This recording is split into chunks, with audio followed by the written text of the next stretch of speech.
Hello बच्चों, तो last ये सेकंड टर्न है शायद हाइड्रोजन का ना, सेकंड टर्न हाइड्रोजन। अभी हम लोग थोड़ा ऑनलाइन में पीछे चल रहे हैं बच्चों, कवर करते हैं। सेकंड टर्न है हाइड्रोजन का।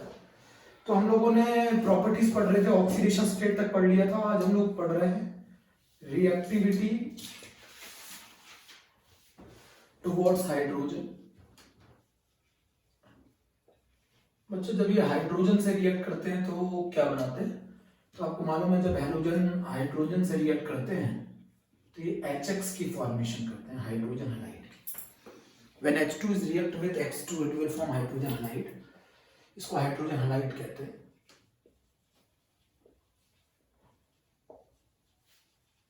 और बच्चों एक चीज बहुत, अभी हाइड्रोजन हैलाइड कौन कौन हो सकता है? HF हो सकता है, HCl हो सकता है, HBr हो सकता है, HI हो सकता है। कौन कौन होते हैं? Hydrogen fluoride, hydrogen chloride, hydrogen bromide and hydrogen iodide. तो HF हो सकता है, HCl हो सकता है, HBr हो सकता है, HI हो सकता है। अभी हम क्या पढ़ रहे हैं? रिएक्टिविटी टुवर्ड्स हाइड्रोजन पढ़ रहे हैं। तो जब हाइड्रोजन हाइड्रोजन से रिएक्ट करता है तो HX बनाता है। अभी HX कौन कौन हो सकते हैं? HF हो सकता है, HCl हो सकता है, HBr हो सकता है, HI हो सकता है। तो सबसे पहले हम इनके बारे में पढ़ रहे हैं, इनका बॉइलिंग पॉइंट। बच्चों जनरली क्या होना चाहिए था कि अगर हम डाउन द ग्रुप आते हैं तो बॉइलिंग पॉइंट बढ़ना चाहिए था, क्योंकि साइज बढ़ेगा तो मॉलिक्यूलर मास बढ़ेगा, मॉलिक्यूलर मास बढ़ेगा तो वैन डर वाल्स फोर्सेस का मैग्नीट्यूड बढ़ेगा, तो बॉइलिंग पॉइंट बढ़ना चाहिए था। पर मैं आपको बताना चाहता हूं कि जो HF का बॉइलिंग पॉइंट है वो सबसे ज्यादा होता है, देन HI का, देन HBr का, और सबसे कम होता है HCl का। इस HF के पीछे जो रीजन है वो है इंटरमॉलिक्यूलर हाइड्रोजन बॉन्डिंग। इस इंटरमॉलिक्यूलर हाइड्रोजन बॉन्डिंग होने के कारण HF का बॉइलिंग पॉइंट सबसे ज्यादा होता है। बच्चों HF के अंदर इंटरमॉलिक्यूलर हाइड्रोजन बॉन्डिंग मिलती है और HF के अंदर इंटरमॉलिक्यूलर हाइड्रोजन बॉन्डिंग मिलती है, जिसकी वजह से HF का बॉइलिंग पॉइंट सबसे ज्यादा होता है। अब इन सभी में हाइड्रोजन बॉन्डिंग तो नहीं मिलती, तो इनके केसेस में क्या लगेगा? साइज ज्यादा, तो मॉलिक्यूलर मास भी ज्यादा, तो वैन डर वाल्स फोर्सेस का मैग्नीट्यूड ज्यादा, बॉइलिंग पॉइंट ज्यादा। इसीलिए HI का बॉइलिंग पॉइंट HBr और HCl से ज्यादा होता है। मेरी बात समझ गए ना? तो बॉइलिंग पॉइंट का अगर मैं ऑर्डर की बात करूं तो HF का बॉइलिंग पॉइंट सबसे ज्यादा, देन HI का, देन HBr का, देन HCl का। HF का बॉइलिंग पॉइंट इसलिए ज्यादा क्योंकि उसके अंदर क्या मिलती है? इंटरमॉलिक्यूलर हाइड्रोजन बॉन्डिंग मिलती है। इस पॉइंट का थोड़ा नोट करिएगा। अगर आप HF की इंटरमॉलिक्यूलर हाइड्रोजन बॉन्डिंग देखना चाहते हैं तो आप इस तरीके से ड्रॉ कर लें। बच्चों सबसे स्ट्रॉन्ग हाइड्रोजन बॉन्डिंग मिलती है HF के अंदर। बच्चों सबसे स्ट्रॉन्ग हाइड्रोजन बॉन्डिंग मिलती है HF के अंदर। बताओ क्यों? क्योंकि फ्लोरीन का साइज सबसे छोटा है, उसकी इलेक्ट्रोनेगेटिविटी सबसे ज्यादा है। तो हाइड्रोजन बॉन्डिंग बनाने के लिए दो शर्त है, एक तो साइज छोटा होना चाहिए, एक इलेक्ट्रोनेगेटिविटी ज्यादा होनी चाहिए, और दोनों फेवरेबल कंडीशन फ्लोरीन के अंदर प्रेजेंट होती है। तो अगर कभी क्वेश्चन आपसे ये पूछा जाए कि सबसे स्ट्रॉन्ग हाइड्रोजन बॉन्डिंग किसमें मिलती है, तो सबसे स्ट्रॉन्ग हाइड्रोजन बॉन्डिंग HF में मिलती है। बट मैं यहाँ पर एक और क्वेश्चन की बात करूंगा, उससे पहले मैं आपको बता दूं, fluorine is highly electronegative, partially negative, बेटा इसमें पार्शियली पॉजिटिव, इसमें पार्शियली नेगेटिव, इसमें पार्शियली पॉजिटिव, इसमें पार्शियली नेगेटिव, इसमें partially positive. There will be a, this bonding is known as intermolecular hydrogen bonding, है ना? This bonding is known as intermolecular hydrogen bonding. बोलो, this bonding is known as intermolecular hydrogen bonding. तो बच्चों आपको समझना है कि HF के अंदर इंटरमॉलिक्यूलर हाइड्रोजन बॉन्डिंग मिलती है, एक्सटेंसिव सबसे स्ट्रॉन्गर हाइड्रोजन बॉन्डिंग होती है। बच्चों सबसे स्ट्रॉन्गर हाइड्रोजन बॉन्डिंग होती है, सबसे स्ट्रॉन्गर हाइड्रोजन बॉन्डिंग होती है। सबसे स्ट्रॉन्गर के पीछे रीजन क्या है, जरा मुझे बताओ। सबसे स्ट्रॉन्गर के पीछे रीजन है small size and high electronegativity.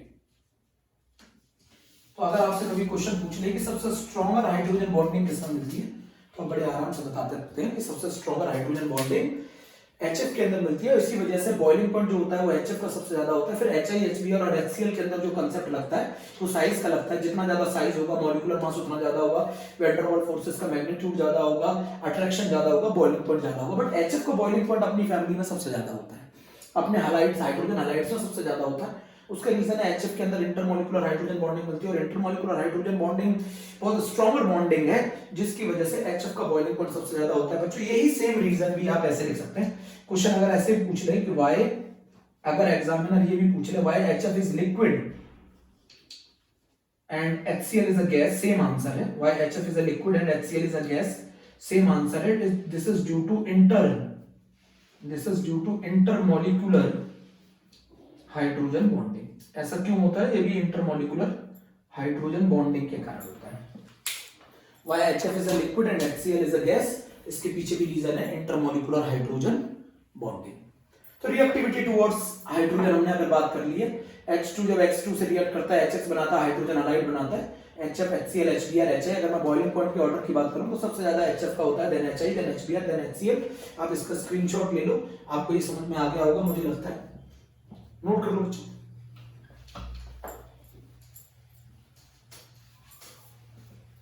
तो अभी हम लोग रिएक्टिविटी टुवर्ड्स हाइड्रोजन बात कर रहे हैं, मतलब इस फैमिली के मेंबर्स अगर हाइड्रोजन से रिएक्ट करते हैं तो क्या बनाते हैं। तो इस फैमिली के मेंबर जब हाइड्रोजन से रिएक्ट करते हैं तो ये HX की फॉर्मेशन करते हैं, और HX का मतलब है हाइड्रोजन हलाइड। और हाइड्रोजन हलाइड में अगर हम सबसे पहले बॉइलिंग पॉइंट की बात करेंगे तो क्या होगा, उसका रीजन देखो, आप बहुत आसानी से समझ सकते हो अगर हम बात करते हैं, क्योंकि हम लोगों को बहुत इंपॉर्टेंट करके इसको समझना है इस कंसेप्ट को, कि अगर हम बॉइलिंग पॉइंट की बात करते हैं तो सबसे ज्यादा बॉइलिंग पॉइंट HF का होता है, फिर आपका HI का होता है, फिर आपका HBr का होता है, फिर आपके HCl का होता है। इसके पीछे रीजन इस HF के अंदर क्या है, इस HF के पीछे रीजन जो है वो है एक्सटेंसिव इंटरमोलिकुलर हाइड्रोजन बॉन्डिंग। इसके पीछे जो रीजन है वो है एक्सटेंसिव इंटरमोलिकुलर हाइड्रोजन बॉन्डिंग। बच्चों मैं एक क्वेश्चन का और आंसर दूंगा, यहां तक की तो बात समझ में आ गई कि बॉइलिंग पॉइंट का ऑर्डर यही होता है। आप इसको नोट करें, अंडरलाइन करें, एग्जाम में काफी ज्यादा पूछा जाता है बच्चों, ये एग्जाम में पूछा जाता है कि सबसे ज्यादा बॉइलिंग पॉइंट किसका होता है। अच्छा, अगर आपसे ये क्वेश्चन पूछ लिया जाए यहां से यहां तक का बॉइलिंग पॉइंट का ऑर्डर क्या होगा, यहां से यहां तक का, तो मैं आपको बताना चाहता हूं यहां से यहां तक का जो बॉइलिंग पॉइंट का ऑर्डर होगा उसके पीछे जो रीजन है वो मैं आपको बताता हूं। सबसे ज्यादा बॉइलिंग पॉइंट HF का, देन HI का, देन HBr का, देन HCl का। इसके पीछे रीजन यहां पर आपको भी मैंने बताया था कि अगर साइज ज्यादा होगा तो मॉलिक्यूलर मास ज्यादा होगा, मॉलिक्यूलर मास ज्यादा होगा तो वैन डर वाल्स फोर्सेस का मैग्नीट्यूड ज्यादा होगा, और वैन डर वाल्स फोर्सेस का मैग्नीट्यूड ज्यादा होगा तो बॉइलिंग। अब बच्चों यहाँ पर एक बहुत इंपॉर्टेंट सी बात आती है, आप यहाँ पर एक इंपॉर्टेंट करके लिख सकते हैं कि जो बॉइलिंग पॉइंट होता है वो H2O का ज्यादा होता है HF से। H2O का बॉइलिंग पॉइंट सबसे ज्यादा होता है। आप क्वेश्चन यहाँ पर अराइज होता है कि HF के अंदर तो stronger intermolecular hydrogen bonding as compare to H2O, but ज्यादा किसके अंदर है, तो इसके अंदर मोर एक्सटेंसिव हाइड्रोजन बॉन्डिंग है, इसके अंदर मोर एक्सटेंसिव हाइड्रोजन बॉन्डिंग है।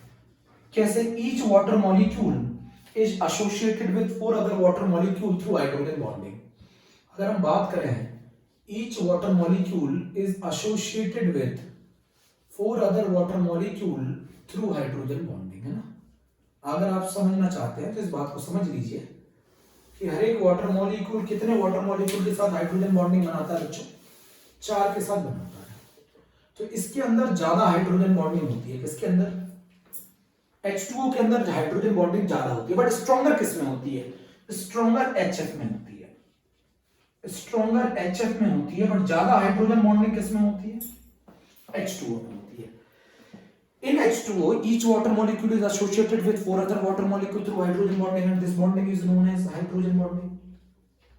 Each water molecule is associated with 4 other water molecules through hydrogen bonding. तो इसके अंदर ज्यादा हाइड्रोजन बॉन्डिंग होती है as compared to HF।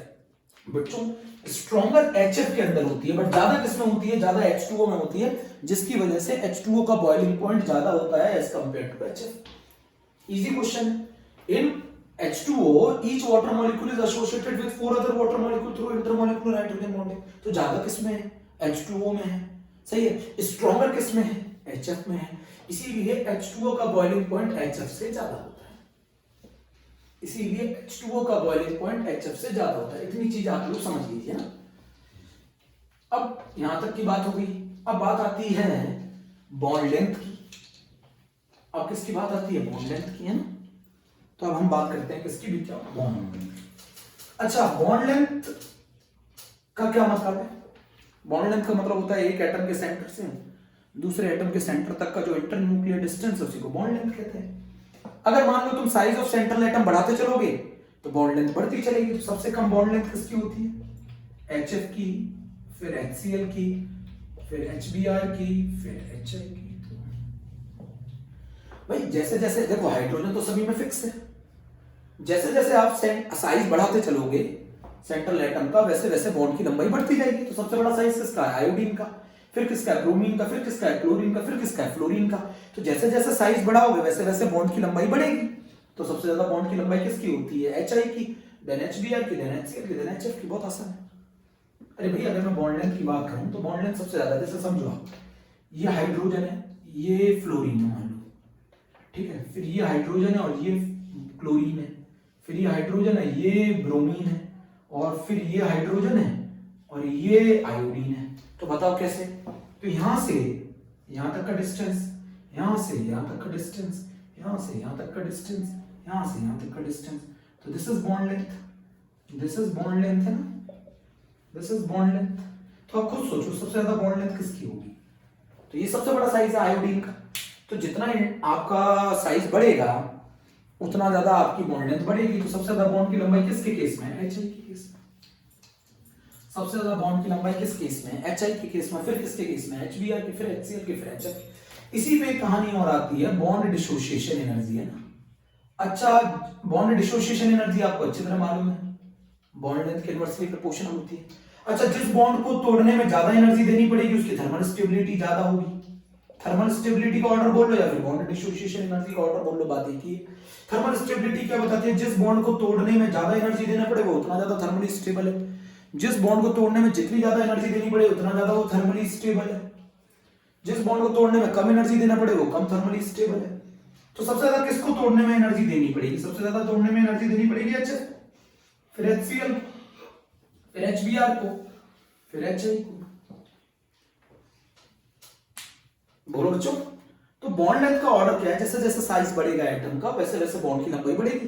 तो सबसे ज्यादा HI का, फिर HBr का, फिर HCl का, फिर HF का। बॉन्ड डिसोसिएशन एनर्जी और thermal stability. Bond dissociation energy मतलब किसी बॉन्ड को तोड़ने में लगने वाली एनर्जी। तो बॉन्ड लेंथ अगर कम होगी, अगर बॉन्ड लेंथ कम है तो उस बॉन्ड को तोड़ने में ज्यादा एनर्जी देनी पड़ेगी।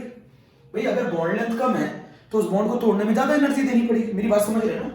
अगर बॉन्ड लेंथ कम है तो उस बॉन्ड को तोड़ने में ज्यादा एनर्जी देनी पड़ेगी, और अगर आपको ज्यादा एनर्जी देनी पड़ी तो उसको थर्मल स्टेबिलिटी ज्यादा है। तो सबसे ज्यादा थर्मल स्टेबल कौन है? HF, then HCl, then HBr, then HI। मेरी बात समझो बेटा, थर्मल स्टेबिलिटी सबसे ज्यादा किसकी है? HF, फिर HCl, फिर HBr, फिर HI। क्लियर? मेरी बात समझो, सबसे ज्यादा HF की, देन HCl की, देन HBr की, देन HI की। क्लियर है? जल्दी करो। तो हम लोगों ने यहाँ तीन चीजों का ऑर्डर पढ़ लिया। सबसे पहले हमने हम लोगों ने पढ़ा था, जो ऑर्डर था वो बॉइलिंग पॉइंट का था, फिर हमने बॉन्ड लेंथ का ऑर्डर पढ़ा, फिर थर्मल स्टेबिलिटी का पढ़ा। थर्मल स्टेबिलिटी ये बताती है जिस बॉन्ड को तोड़ने में ज्यादा एनर्जी देनी पड़ेगी वो उतना ज्यादा थर्मली स्टेबल है। तो किस बॉन्ड को तोड़ने में एनर्जी ज्यादा देनी पड़ेगी? जिसमें बॉन्ड की लंबाई कम है, और बॉन्ड की लंबाई सबसे कम किसमें? HF में, क्योंकि फ्लोरीन का साइज छोटा है। क्लियर? अब यहां पर एक और बहुत इंपॉर्टेंट कंसेप्ट आता है, वो है एसिडिक नेचर, है ना। कौन सा नेचर? एसिडिक नेचर, है ना। अब आप समझो मेरी बात, एसिडिक नेचर की बात आ रही है। एसिडिक नेचर के अंदर मैं आपको कंसेप्ट बताता हूं। एसिडिक नेचर के अंदर पहले इतना नोट कर दीजिए,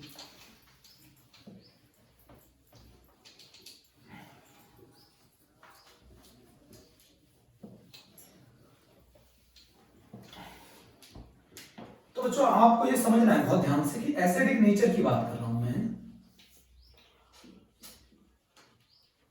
मेरी प्यारे बच्चे समझेंगे एसिडिक नेचर में क्या बताना चाहते हैं। देखो आप समझो पहली बात, जो जितनी आसानी से H आयन दे देगा उसका एसिडिक नेचर उतना ज्यादा। अब यहां पर एक कंसेप्ट आपको समझना है कि एसिडिक जो नेचर होता है वो डायरेक्टली प्रोपोर्शनल होता है। किसके डायरेक्टली प्रोपोर्शनल होता है? K is called ionisation constant of acid, है ना।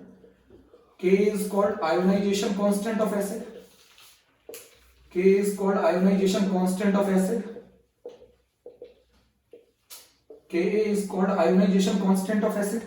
तो acidic nature is directly proportional to the Ka। यहां पर लिख दो क्या पॉइंट?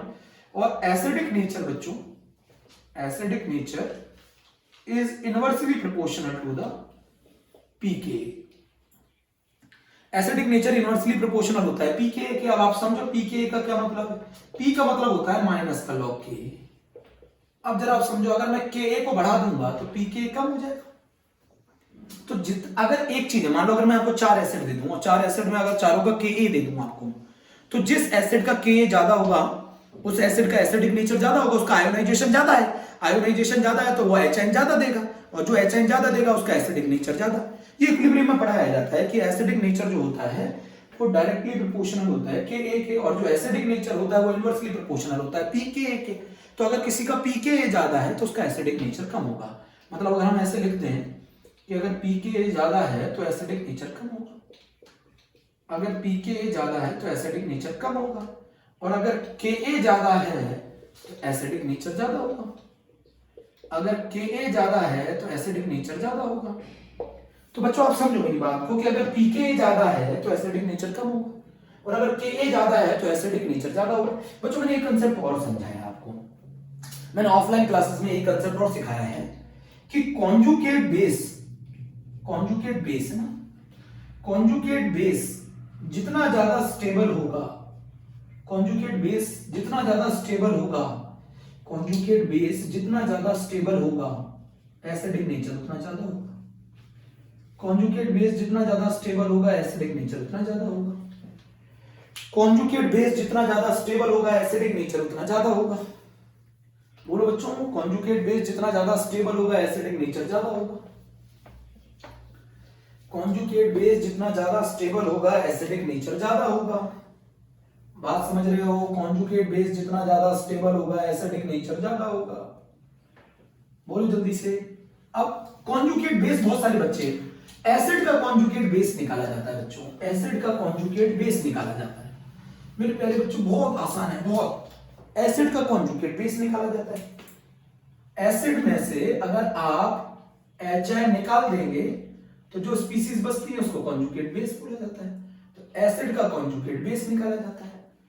तो अगर एसिड कॉन्जुगेट बेस अगर ज्यादा स्टेबल है, कॉन्जुगेट बेस अगर ज्यादा स्टेबल है, कॉन्जुगेट बेस अगर ज्यादा स्टेबल है, सुन रहे मेरे को, अगर कॉन्जुगेट बेस की स्टेबिलिटी ज्यादा है तो एसिडिक नेचर ज्यादा होगा, कॉन्जुगेट बेस की स्टेबिलिटी अगर ज्यादा है तो एसिडिक नेचर ज्यादा होगा। और कॉन्जुगेट बेस की स्टेबिलिटी कौन बताता है? चार्ज जितना ज्यादा डिस्पर्स्ड होगा, चार्ज जितना ज्यादा फैलेगा, चार्ज जितना ज्यादा डिस्पर्स्ड होगा, है ना, उतनी स्टेबिलिटी ज्यादा, उतनी स्टेबिलिटी ज्यादा। चार्ज जितना ज्यादा डिस्पर्स्ड होगा स्टेबिलिटी उतनी ज्यादा। मेरे बच्चों समझो बहुत आसान है, चार्ज जितना ज्यादा डिस्पर्स्ड होगा स्टेबिलिटी उतनी ज्यादा, और स्टेबिलिटी जितनी ज्यादा कॉन्जुगेट बेस का एसिडिक नेचर उतना ज्यादा। तो एसिडिक नेचर जो है वो कॉन्जुगेट बेस की स्टेबिलिटी के डायरेक्टली प्रोपोर्शनल है। हम ऐसा कह सकते हैं, हम ऐसा कह सकते हैं कि जो एसिडिक नेचर है वो कॉन्जुगेट बेस की स्टेबिलिटी के कॉन्जुगेट बेस की स्टेबिलिटी के डायरेक्टली प्रोपोर्शनल है। जितना ज्यादा कॉन्जुगेट बेस स्टेबल होगा उतना ज्यादा एसिडिक नेचर होगा। पहले इस कांसेप्ट को समझ लीजिए। और एसिडिक नेचर जितना ज्यादा होगा उतना ज्यादा Ka होगा, और Ka कितना ज्यादा होगा उतना pKa कम होगा। ये बात समझ लीजिए। तो एसिडिक नेचर जो है किसी भी एसिड का वो उसकी कॉन्जुगेट बेस की स्टेबिलिटी पे डिपेंड करता है। कॉन्जुगेट बेस जितना ज्यादा स्टेबल होगा एसिडिक नेचर ज्यादा होगा, कॉन्जुगेट बेस जितना ज्यादा स्टेबल होगा Ka ज्यादा होगा, Ka कितना जितना ज्यादा होगा उतना एसिडिक नेचर ज्यादा होगा, उतना pKa कम होगा। समझ रहे ना मेरी बात को? बहुत ध्यान से समझ लो, बहुत ध्यान से। अब बच्चों मेरी बात एक और बहुत ध्यान से सुनिए। एक और कंसेप्ट बोला जाता है जो जितनी आसानी से HN दे देगा ना, अगर आप लोग सही से पढ़ते हैं तो उसमें लिखा होता है जो जितनी इजीली HN दे देगा उसका एसिडिक नेचर ज्यादा, उसका एसिडिक नेचर ज्यादा। जो जितनी आसानी से HN दे देगा उसका एसिडिक नेचर ज्यादा, जो जितनी आसानी से HN दे देगा उसका एसिडिक नेचर ज्यादा। समझ रहे हैं ना मेरी बात को? जो जितनी इजीली HN दे देगा उसका एसिडिक नेचर ज्यादा। बोलो अब सुनो, आसानी से कौन दे देगा? जिसका बॉन्ड वीक होगा। आसानी से कौन दे देगा? जिसका बॉन्ड वीक होगा। ये कंसेप्ट भी लगा सकते हो। तो एसिडिक नेचर जो सबसे ज्यादा होता है वो होता है HI का, देन HBr का, देन HCl का, देन HF का। भाई सबसे ज्यादा इसमें बॉन्ड वीक है, बॉन्ड वीक है तो ये बहुत इजीली HN दे देता है। तो सबसे ज्यादा इजीली HN कौन देता है? इजीली HN कौन देता है? ये इजीली HN दे देता है। ये इजीली HN दे देता है, इसीलिए इसका एसिडिक नेचर ज्यादा होता है। तो सबसे आसानी से HN कौन देता है? HI, then HBr, then HCl, then HF। सबसे इजीली HN कौन देता है? HI, क्योंकि उसके अंदर H बॉन्ड I वीक है तो इजीली HN दे देता है, इजीली HN दे देता है तो एसिडिक नेचर ज्यादा है। मेरे हिसाब से मुझे लगता है कुछ समझ में आया होगा। दूसरा आप ये भी कह सकते हैं, अगर हम कॉन्जुगेट बेस की स्टेबिलिटी देखें, अगर हम कॉन्जुगेट बेस की स्टेबिलिटी देखें तो सबसे ज्यादा I minus, then Br minus, then Cl minus, then F minus. तो मैं आपको बता दूं ये HF वीक एसिड होता है, बाकी सारे स्ट्रॉन्ग एसिड होते हैं। इस फैमिली में सिर्फ HF एक वीक एसिड होता है। बात को नोट किया? इस फैमिली में सबसे HF। अच्छा ये ऑर्डर क्यों है कॉन्जुगेट बेस की स्टेबिलिटी का? कॉन्जुगेट बेस की स्टेबिलिटी का यही ऑर्डर क्यों है? उसका रीजन है I का साइज सबसे बड़ा है, साइज सबसे बड़ा है तो नेगेटिव चार्ज सबसे ज्यादा फैलेगा, और नेगेटिव चार्ज जितना ज्यादा फैलेगा स्टेबिलिटी उतनी ज्यादा होगी। समझो ना मेरी बात को?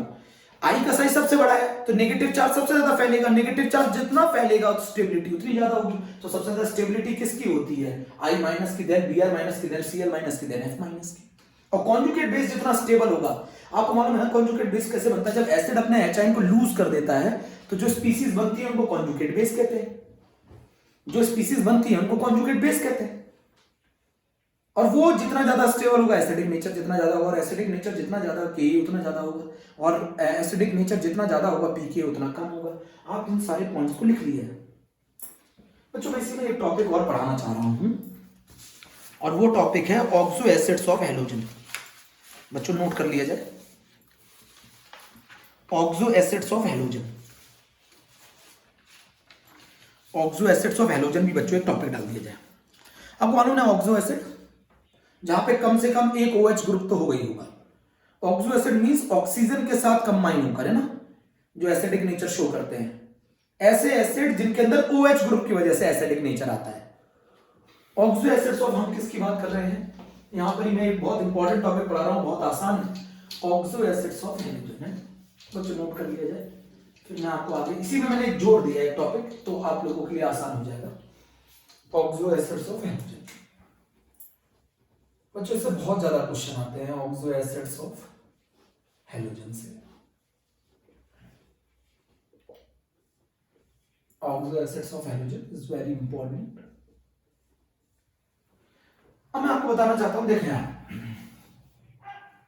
यहां पर मैं ले लेता हूं फ्लोरीन, यहां ले लेता हूं मैं क्लोरीन, यहां ले लेता हूं मैं ब्रोमीन, और यहां ले लेता हूं मैं आयोडीन। फ्लोरीन इसमें एक ऐसा मेंबर है जो सिर्फ एक ही ऑक्सो एसिड बनाता है बच्चों, HOF। फ्लोरीन में बाकी कोई ऑक्सो एसिड में कोई भी केस एग्जिस्ट नहीं करता। सुन रहे? HOF बनाता है। क्लोरीन जो है वो सारे ऑक्सो एसिड बनाता है, HOCl, HClO2, HClO3, HClO4। Bromine और आयोडीन ये वाला नहीं बनाते, बाकी सारा बनाते हैं, HOBr, HOI, HBrO3, HiO3, HBrO4, HiO4। Fluorine सिर्फ एक ही ऑक्सो एसिड बनाता है, उसके पीछे रीजन क्या है? एक तो उसका स्मॉल साइज होता है, दूसरा वो वेरिएबल ऑक्सीडेशन स्टेट शो नहीं कर सकता। फ्लोरीन कहां शो कर सकता है? वो तो एक ही ऑक्सीडेशन स्टेट शो करता है, -1। स्मॉल साइज होता है, वेरिएबल ऑक्सीडेशन स्टेट, दूसरा उसके पास कोई वैकेंट d ऑर्बिटल नहीं है, जिसकी वजह से तो एक तो उसका साइज सबसे छोटा होता है, दूसरा उसके पास वेरिएबल ऑक्सीडेशन स्टेट शो नहीं कर सकता, तीसरा उसके पास कोई वैकेंट d ऑर्बिटल नहीं होता। बच्चों HOF के बारे में मैं आपको बता दूं, HOF का जो नाम है वो फ्लोरस एसिड है, हाइपोफ्लोरस एसिड भी बोलते हैं। फ्लोरीन क्या बोलते हैं? हाइपोफ्लोरस एसिड भी बोलते हैं। क्या नाम बोले मैंने? फिर से बोलो, हाइपोफ्लोरस एसिड भी बोलते हैं, हाइपोफ्लोरस एसिड भी बोलते हैं। किसको हाइपोफ्लोरस एसिड बोलते हैं? HOF को। फ्लोरिक 1 एसिड भी बोलते हैं बच्चों, फ्लोरिक 1 एसिड भी बोलते हैं। आप इस चीज को नोट कर लें, फ्लोरिक 1 एसिड भी बोलते हैं, हाइपोफ्लोरस एसिड भी बोलते हैं। तो क्लोरीन सारे ऑक्सो एसिड बनाता है। थोड़ी सी यहां पर एक इंपॉर्टेंट बात करना चाहूंगा मैं। क्लोरीन की ऑक्सीडेशन स्टेट 1, यहां पे +3, यहां पे +5, यहां +7। क्लोरीन की ऑक्सीडेशन स्टेट यहां पे 1, यहां पे +3, यहां पे +5, यहां पे +7। सुनो, यहाँ क्लोरीन की ऑक्सीडेशन स्टेट 1, यहाँ +3, यहाँ +5, यहाँ +7। इतना नोट करो। तो ये ऑक्सो एसिड्स है, कोई भी ऑक्सो एसिड हो उसमें एक OH ग्रुप तो होना ही होना है। सुन रहे हैं?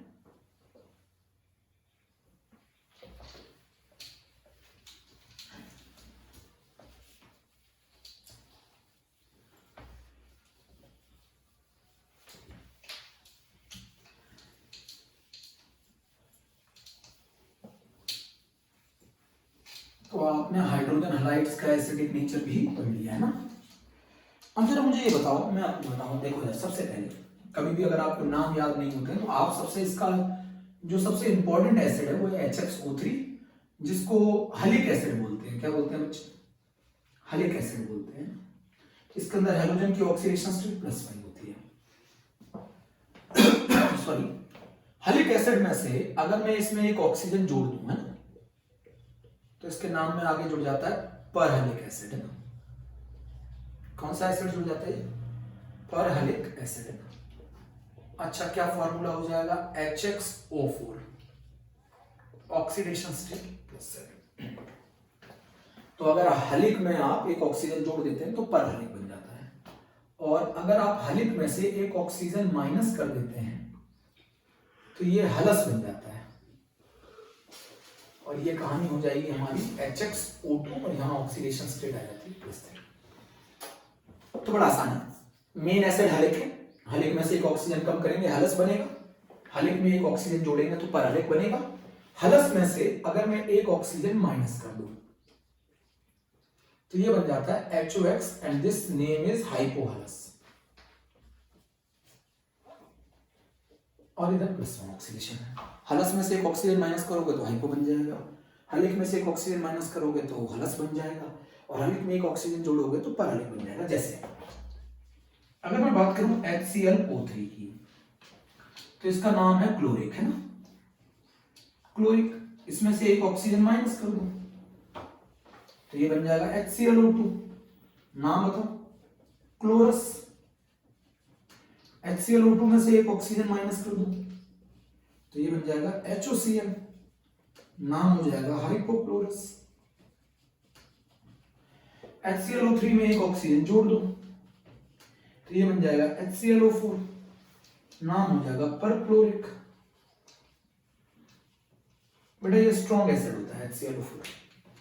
अगर आपने 11वीं क्लास सही से पढ़ी है तो वहां क्वेश्चन पूछा जाता है, वो ऑक्साइड जिसे पानी में डालने पर एसिड बना ले, तो Cl2O7 को अगर मैं पानी में डाल दूं तो ये HClO4 बना लेता है।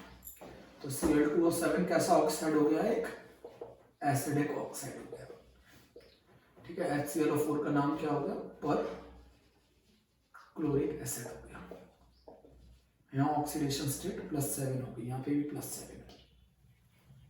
हाइड्रोलिसिस करके कभी भी ऑक्सीडेशन स्टेट में कोई चेंज नहीं आता। नाम याद करो पहले, परहलिक, है ना। सबसे मेन एसिड क्लोरिक, क्लोरिक में से एक ऑक्सीजन कम क्लोरस, क्लोरस में से एक ऑक्सीजन करो हाइपोक्लोरस, क्लोरिक में एक ऑक्सीजन जोड़ दो तो परक्लोरिक। ये तो थी किसकी बात बेटा? ऑक्सो एसिड्स की। अब इनके डायग्राम की बात कर लेते हैं। क्यों? अब इनके डायग्राम की बात कर लेते हैं।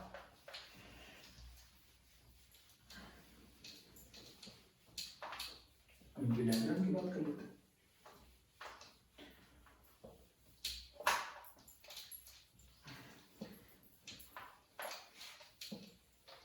अब मेरे इसके बारे में समझिएगा। तो सबसे पहले हम डायग्राम बना रहे हैं HOCl का, फिर यहाँ बना रहे हैं HClO2 का, फिर यहाँ बना रहे हैं HClO3 का। ठीक है, देख रहे हैं ना, HOCl, HClO2, HClO3। HOCl is hypochlorous, HClO2 is chlorous, and this is chloric। बहुत आसान है बनाना। Cl, तो सभी के पास एक OH ग्रुप होगा, क्यों होगा? सभी के पास एक OH ग्रुप होगा, एक ही हाइड्रोजन है, एक ही OH ग्रुप होगा। इसके पास भी जोड़ दो। अच्छा, इस OH के अलावा जितने भी ऑक्सीजन होंगे उनको डबल बॉन्ड से जोड़ दो। अच्छा, इसके पास कितने इलेक्ट्रॉन शेयर कर लिए? 2 लोन पेयर होंगे। अच्छा, HClO3 में फिर वो ये कहानी, सभी के पास एक OH ग्रुप होगा। अब जितने ऑक्सीजन बचेंगे वो सब डबल बॉन्ड को उससे जोड़ दो, एक लोन पेयर। अब किसका स्ट्रक्चर रह गया? HClO4 का। Cl double bond O, double bond O, double bond O और O और H। तो इन सभी के पास वन आयोनाइजेबल हाइड्रोजन है, इन सभी के पास वन आयोनाइजेबल हाइड्रोजन है, इन सभी के पास one ionizable hydrogen H plus due to one OH group, उनके पास वन OH ग्रुप है, इसीलिए इन सभी के पास वन आयोनाइजेबल हाइड्रोजन है। इन सभी के पास वन आयोनाइजेबल हाइड्रोजन है क्योंकि due to one OH group, इन सभी के पास वन आयोनाइजेबल हाइड्रोजन है क्योंकि इनके पास एक OH ग्रुप है। ठीक है, नोट करना चाहे तो कर सकता है। यहाँ ऑक्सीडेशन स्टेट बताओ +5, यहाँ ऑक्सीडेशन स्टेट बताओ +3, यहाँ ऑक्सीडेशन स्टेट बताओ क्लोरीन की +1, यहाँ ऑक्सीडेशन स्टेट बताओ +7। नोट कर लिया जल्दी से। 2019 में आया था ये 2009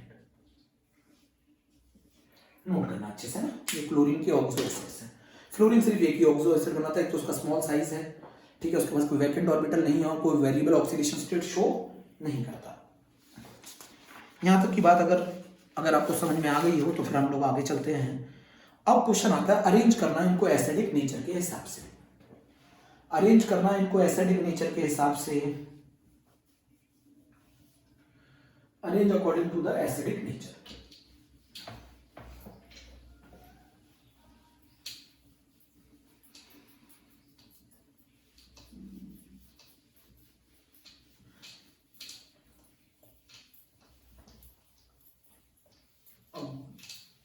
अरेंज करते हैं इनको एसिडिक नेचर के हिसाब से।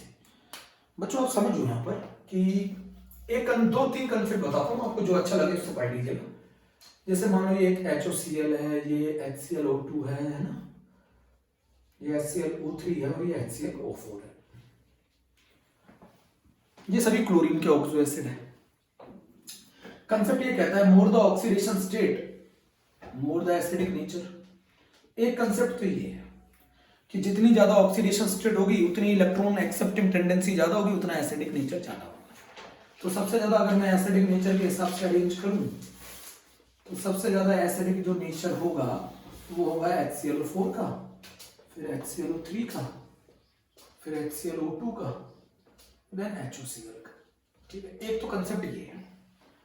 दूसरा कंसेप्ट अभी मैंने बताया था कि कॉन्जुगेट बेस की स्टेबिलिटी जितनी ज्यादा होगी, और अगर कॉन्जुगेट बेस की स्टेबिलिटी जितनी ज्यादा है उतना ज्यादा एसिडिक नेचर होगा, उतना ज्यादा एसिडिक नेचर होगा। तो कॉन्जुगेट बेस की अगर स्टेबिलिटी ज्यादा है तो एसिडिक नेचर ज्यादा होगा। बोलो भाई, तो सबसे ज्यादा एसिडिक नेचर किसका होगा? परक्लोरिक का, देन क्लोरिक का, देन क्लोरस का, फिर देन हाइपोक्लोरस का। इसको हम कंसेप्ट को समझते हैं। जैसे HClO4 है, HClO4 H देने के बाद किसमें चेंज हो जाएगा? ClO4 माइनस में। ये इसका कॉन्जुगेट बेस है। ClO4 माइनस का स्ट्रक्चर बनाता हूं, ये बना लिया बेटा मैंने ClO4 माइनस का स्ट्रक्चर। ये इलेक्ट्रॉन इधर भेजेगा, ये इलेक्ट्रॉन इधर भेजेगा। इसके अंदर ये जो नेगेटिव चार्ज है ये किस किस पर आएगा? इस ऑक्सीजन पे आएगा, इस ऑक्सीजन पे आएगा, इस ऑक्सीजन पे आएगा। तो ये जो नेगेटिव चार्ज है वो बहुत ज्यादा स्टेबल है। क्यों स्टेबल है? Due to resonance. भाई ये जो नेगेटिव चार्ज है डीलोकलाइज हो रहा है किन किन पर? इस ऑक्सीजन से इस ऑक्सीजन पे, इस ऑक्सीजन पे, इस ऑक्सीजन पे, ड्यू टू रेजोनेंस। बोलो, negative charge is dispersed by 4 oxygen atom. आप चाहो तो लिख सकते हो, negative charge is dispersed by 4 oxygen atom. बोलो बच्चों, इधर नेगेटिव चार्ज जो है वो डिस्पर्स किया जा रहा है 4 ऑक्सीजन एटम के द्वारा। भाई ये नेगेटिव चार्ज जो है ये 4 ऑक्सीजन एटम के द्वारा डिस्पर्स किया जा रहा है, और इसी को क्या कहते हैं? रेजोनेंस।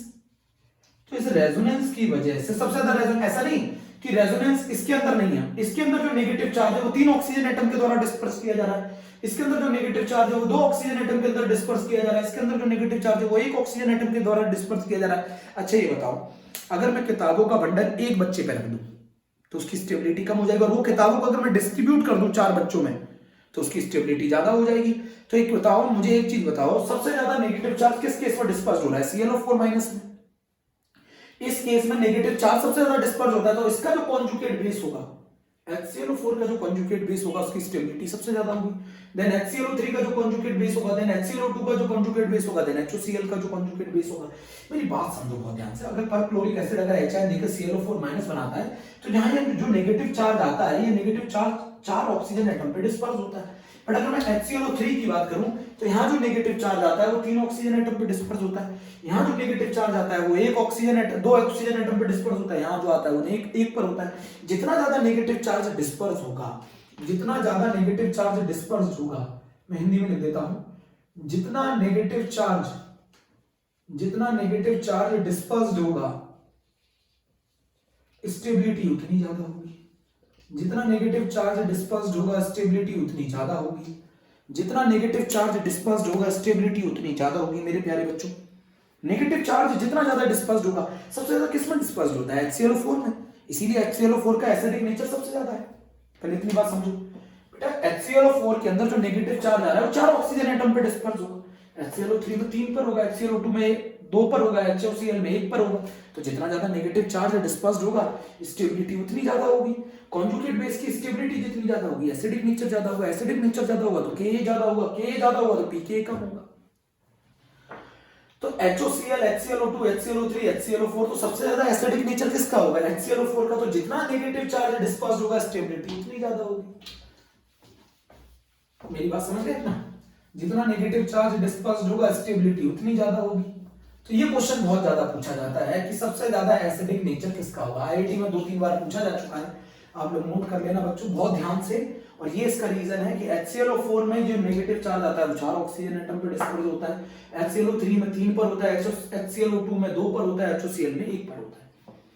तो नेगेटिव चार्ज जितना ज्यादा डिस्पर्स्ड होगा, स्टेबिलिटी उतनी ज्यादा होगी। मेरे प्यारे बच्चों, नेगेटिव चार्ज जितना ज्यादा डिस्पर्स्ड होगा, स्टेबिलिटी उतनी ज्यादा होगी। समझ गए मेरी बात? बहुत अच्छे से समझ गए हम। नेगेटिव चार्ज जितना ज्यादा डिस्पर्स्ड होगा, स्टेबिलिटी उतनी ज्यादा होगी। अब बात आती है आगे। मेरी कोशिश रहेगी आज इस चैप्टर को खत्म करने की। तो बच्चों आप समझो यहाँ पर कि अगर मैं एसिडिक नेचर की बात करता हूं, ना, तो एसिडिक नेचर में बात करूंगा तो HClO4 का सबसे ज्यादा, देन HClO3 का, देन HClO2 का, देन HOCl का। तो सबसे ज्यादा एसिडिक नेचर HClO4 का होगा, देन HClO3 का होगा, देन HClO2 का होगा, देन HOCl का होगा। HOCl में क्लोरीन के ऊपर +1 स्टेट है, यहाँ +3 है, यहाँ +5 है और यहाँ पर +7 है। तो सबसे ज्यादा एसिडिक नेचर किसका होगा? HClO4 का, देन HClO3 का, देन HClO2 का, देन HOCl का। अगर मैं इनके कॉन्जुगेट बेस की स्टेबिलिटी की बात करता हूं, तो इनका कॉन्जुगेट बेस सबसे ज्यादा स्टेबल होगा ClO4 minus, then ClO3 minus, then ClO2 minus, then ClO minus, है ना। कॉन्जुगेट बेस की स्टेबिलिटी करो तो यहाँ पर नेगेटिव चार्ज जो है वो 4 ऑक्सीजन एटम पर डिस्पर्स होगा, यहाँ 3 पर, यहाँ 2 पर, यहाँ 1 पर। तो सबसे ज्यादा नेगेटिव चार्ज यहाँ डिस्पर्स होगा। और नेगेटिव जितना फैलेगा, चार्ज जितना फैलता है, स्टेबिलिटी उतनी ज्यादा होती है। चार्ज जितना इकट्ठा होता है, स्टेबिलिटी उतनी कम होती है। कॉन्जुगेट बेस की स्टेबिलिटी का ऑर्डर ये है। तो यहाँ पर ये आंसर है कि जितना ज्यादा कॉन्जुगेट बेस स्टेबल होगा, एसिडिक नेचर उतना ज्यादा होगा। तो अगर वो ये क्वेश्चन पूछ ले कि pKa के हिसाब से अरेंज करो, तो pKa सबसे ज्यादा होगा HOCl का, देन HClO2 का, देन HClO3 का, देन HClO4 का। ये pKa का ऑर्डर हो गया। अगर वो हमसे पूछ ले Ka का ऑर्डर क्या होगा, तो Ka का ऑर्डर होगा HClO4 का, देन HClO3 का, देन HClO2 का, देन HOCl का। ये ऑर्डर हो गया। चलिए यहां तक की बात हो गई पूरी। अब इसका हम सेकंड कंसेप्ट जो है वो भी सीखने की कोशिश करते हैं। सेकंड कंसेप्ट नोट कर लीजिए ध्यान से, बहुत अच्छे से नोट कर लीजिए। तो कॉन्जुगेट बेस की स्टेबिलिटी जितनी ज्यादा होती है, एसिडिक नेचर उतना ज्यादा होता है। चार्ज जितना ज्यादा फैलेगा उतनी ज्यादा स्टेबिलिटी होगी।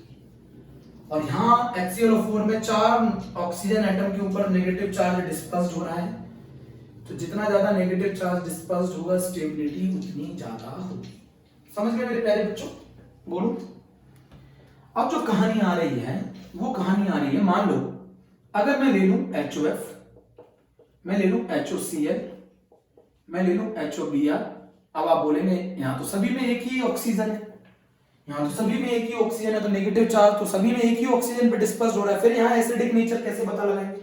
हम यहां देखेंगे O बॉन्ड H की पोलैरिटी से एसिडिक नेचर। यहां हम O बॉन्ड H की पोलैरिटी से देखेंगे acidic nature. O bond H जितना पोलर होगा उतना ज्यादा एसिडिक नेचर होगा। तो जरा मेरी बात समझो, आप ऐसे लिख लो। सॉरी बच्चों, HOF ले लिया, HOCl ले लिया, HOBr ले लिया, HOI है ना। अब यहां पर बताओ सभी में अगर मैं HI हटा दूं तो सबसे ज्यादा बॉन्ड जो पोलर होगा वो ये वाला होगा, सबसे ज्यादा बॉन्ड ये वाला पोलर होगा। आप बोलोगे क्यों? उसके पीछे रीजन है फ्लोरीन। फ्लोरीन की इलेक्ट्रोनेगेटिविटी बहुत ज्यादा होती है। फ्लोरीन की जब इलेक्ट्रोनेगेटिविटी है तो इलेक्ट्रॉन इससे खींचेगा, जब इससे खींचेगा तो ऑक्सीजन किससे खींचेगा? हाइड्रोजन से खींचेगा, तो ये बॉन्ड सबसे ज्यादा पोलर होगा। तो सबसे ज्यादा इजीली HI कौन दे सकता है भाई? ये बताओ सभी में नेगेटिव चार्ज एक ही ऑक्सीजन पर डिस्पर्स हो रहा है, तो जो पुराना वाला कंसेप्ट है वो इनमें नहीं लगेगा। यहां सबसे जल्दी O बॉन्ड H में से ऑक्सीजन हाइड्रोजन से इलेक्ट्रॉन खींचेगा, तभी हाइड्रोजन रिलीज होगा H प्लस के फॉर्म में। तो ऑक्सीजन हाइड्रोजन से इलेक्ट्रॉन किस केस में जल्दी खींचेगा? जब ऑक्सीजन के ऊपर इलेक्ट्रॉन डेंसिटी कम होगी। और ऑक्सीजन के ऊपर इलेक्ट्रॉन डेंसिटी किस केस में सबसे कम होगी? सबसे कम होगी फ्लोरीन के केस में।